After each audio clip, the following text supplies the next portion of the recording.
Je me trouve à Sacsayhuaman.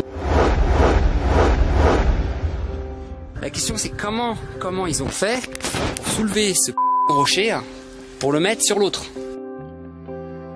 Petite vidéo sur la Thaïlande. Là, je suis en Bolivie, je suis sur l'île de Pâques, toujours en Malaisie et toujours sur l'île de Java. Cette fois, je suis arrivé au Mexique hier et nous sommes de retour au Pérou pour une nouvelle fois. Je me trouve en Roumanie.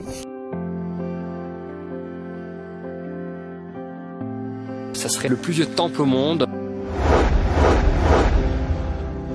Il aurait été daté entre moins 10 000 et moins 15 000 ans avant Jésus-Christ. Alors, ils avaient de la technologie pour vous tailler ces trous.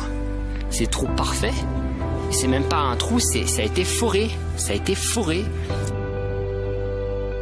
Et cette fois, je me trouve aux grottes d'Ellora, les Ellora Caves. Ce temple que vous voyez ici a été construit à même la montagne. C'est une seule et même pièce. Donc les archéologues et les chercheurs datent la construction de ce temple entre 756 et 774 après Jésus-Christ, ce qui laisse que 18 ans pour construire ce temple, c'est-à-dire 2 années de moins que la grande pyramide de Khéops.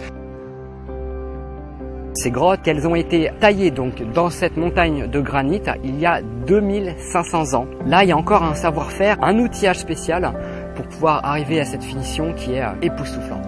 On a découvert une stèle parmi plein d'autres qui comporterait des symboles assez étranges.